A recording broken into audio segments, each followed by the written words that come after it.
Yo, what up guys, Bo here.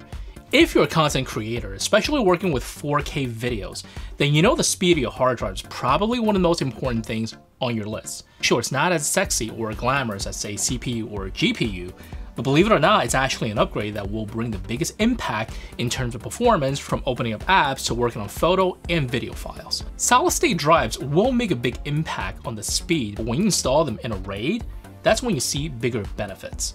RAID enclosures are usually expensive, and more often than not, they come pre-installed with drives already, so you can't pick and choose your own brand of drives or sizes. I've been using this RAID enclosure from TerraMaster for over a year now, and if you're wondering why their logo looks conspicuously similar to Cooler Master, well, you're not wrong. They have a bunch of different models, but this one is the D2-310. And the reason why I picked this up is that it was the only model at the time that has USB 3.1 Gen 2, which supports up to 10 gigabits per second. Unlike some of the bigger RAID enclosures out there that support at least 4 drives, this little box can only do RAID 0 or RAID 1, since the max number of drives you can install are just 2. But the upside is that this actually has a hardware controller. I see a lot of YouTubers use external drives, especially SSDs like this little Samsung T3 drive that connects to my MacBook Pro with a USB-C cable, or like one of those rugged C drives. Don't get me wrong, it's super convenient to be able to edit your videos on the go, but the TerraMaster is meant to be sitting on your desk since it does require a power brick to be running. The build quality is pretty good. It's mostly made out of aluminum. The size is about a small bookshelf speaker. The power button is on the front along with the power and hard drive indicator lights. This enclosure can take either 2.5 or 3.5 drives in both SSDs or hard disk flavors. But I highly recommend that if you do pick this up, do yourself a favor and get a pair of SSDs. You'll thank me later. On the bottom, there are a bunch of air vents to make sure your drives don't overheat, as well as 4 rubber feet. I got a pair of Samsung 1TB SSDs already installed in the caddies. Now, there's nothing wrong with these caddies, but do keep in mind that they're completely made of plastic, except for the front lever, and honestly, it's the only cheap part of the enclosure. The drive is just held together by 3 screws, and just make sure the hard drive number 1 caddy matches with the one on the enclosure, because if you already configure your drive as RAID, and you put the wrong caddy in the wrong slot, something bad is gonna happen. Because, I'm definitely not talking from past experience.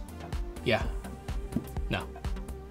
Once the drives are in, just flip the unit around, and this is where you'll set the RAID or non-RAID options like single disk or JBLD. So in addition to the bottom vents, there's also a 120mm exhaust fan, and it's super quiet. I mean, the unit sits right on my desk about 2 feet away, and I don't hear anything. Additionally, there's a DC in, a USB Type-C 3.1 Gen 2 that can output data at 10 gigabits per second. Right above is this little switch that allows you to set your drives in either RAID or non-RAID mode. I always prefer an onboard RAID controller as opposed to software RAID just because I think they're a little more reliable from past experience. And lastly, this little pinhole to reset everything back to factory default. Popping in the drive caddies couldn't be any easier. All you gotta do is align the slot and push down the lever till it snaps shut, and you're all set. Since all the videos I edit are in 4K, I want to get the fastest speed possible, so I set it to RAID 0. Yes, I know you guys must be cringing at the thought, but trust me, I have a backup. I generally would never advocate using RAID 0 unless you back it up on a daily basis, because if one drive fails, you will lose everything. I essentially use this as a scratch disk for Final Cut Pro. And once I'm done with the project, it gets moved to a backup NAS running RAID 5, where speed isn't the most important thing. So let's take a look at the kind of speed this puppy can do. Okay, we're getting about 634 megabytes per second write and 747 megabytes per second in read speed, which is pretty fast considering this is only using a USB 3.1 connection and not Thunderbolt.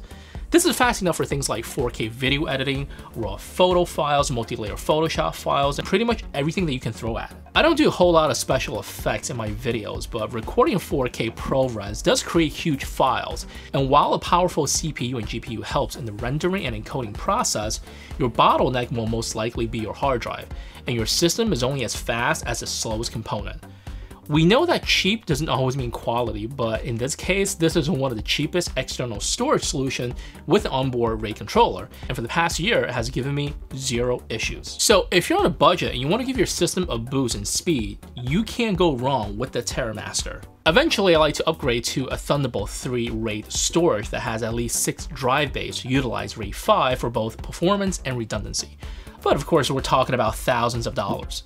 In the meantime, this is a great budget solution that you can outfit anywhere from like 128 gig all the way up to 4 terabyte SSDs, depending on your budget. I'm always interested in what others use as their storage solution, so drop a comment down below and I'll be sure to check it out. So, if you enjoyed this video, hit that thumbs up and don't forget to subscribe if you haven't done so already. This is Bo.